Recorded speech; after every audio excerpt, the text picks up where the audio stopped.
Mr. McCain, was there ever a time that you met Larry Hoover? Yes. Tell us about how that came about. Objection, Your Honor. Relevance. Overruled.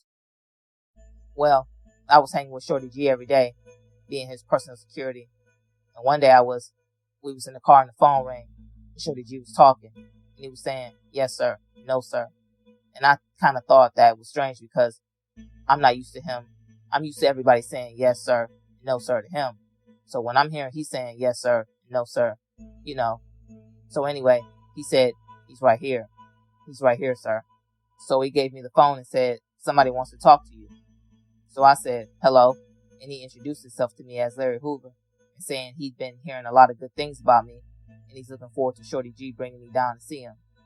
What happened next? Well, he told me to go buy some clothes, and we're going to go down there this weekend. He took me down there that weekend, and we talked. He talked about the business and the way he wanted the organization to go to. Let me ask you to step back and ask a few questions. Knowing what you did about Larry Hoover's reputation in the gang, how did you feel about the possibility of meeting him? Objection, Your Honor. Relevance. Overruled. Well, it's common knowledge within the organization that objection to talking about common knowledge. Overruled. It's common knowledge within the organization that everyone knows that anybody don't get to go down and see Mr. Hoover, you know. So in order to be able to go down to see Mr. Hoover, that means that in the organization's eyesight, that you're somewhat on his good side. And I went down there and seen him, and we talked about a few things. You say down there. Was Larry Hoover still in prison at the time? Yes, sir. He was in Vienna, Illinois. That's a state prison? Yes, it is. And you were able to go as a visitor to the prison and see him there? Yes, I was.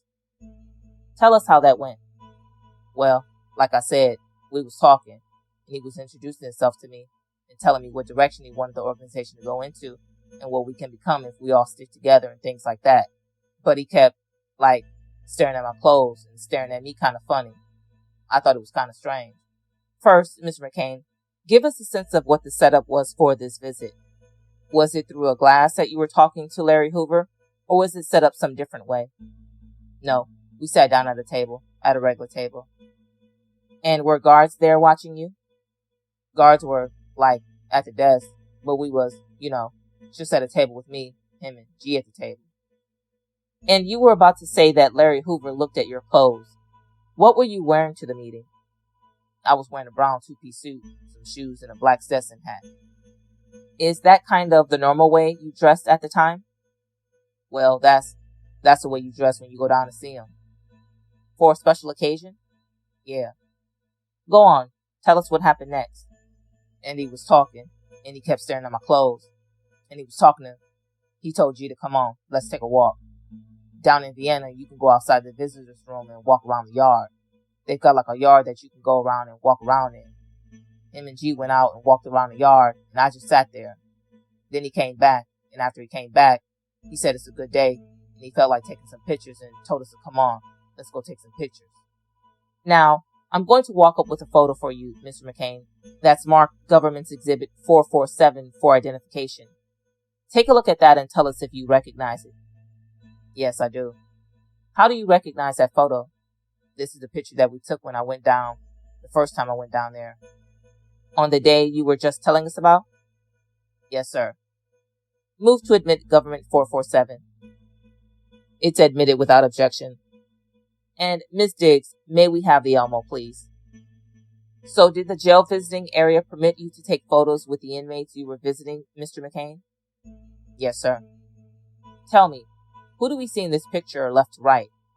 Well, on the left, that's Shorty G. The middle is Larry Hoover, and the right is me. So you're on the left. That's Shorty G, who was the board member over you at the time? Correct. And this is you on the right in the suit and the hat that you told us about? That's correct. And in the middle there, that's Larry Hoover? Yes, it is. Is that the way he dressed in the prison when you went to visit him? Yes, it was. Objection. Relevance. Overruled. Yes, it was. Was that the common way that prisoners at that facility were permitted to dress? Objection. Speculation. Overruled. Well, that's the way he dressed. So tell us what happened after the photo was taken. Well, we got back. We're going back to Chicago, and I was excited about the visit. And we was talking, and he asked me, did I know what him and Mr. Hoover was talking about? I'm like, no. What was y'all talking about? And he said, did you notice the way he kept looking at your clothes? I was like, yeah. I said, yeah, I noticed. I kept wondering why he was looking like that. And he said, yeah, walked me around the yard, and he got on me. So I was like, he got on you? What did he get on you about? He said, about the way you was dressed. And he had told me that when you have men, and these are your men, when your men is nailed to the cross, when you're nailed to the cross, that your men are supposed to be nailed to the cross. So I still didn't catch on to what he was saying. He asked me, did I understand? I told him no. And he said, what you got on? What type of shoes you got on? I had on some snakeskin shoes.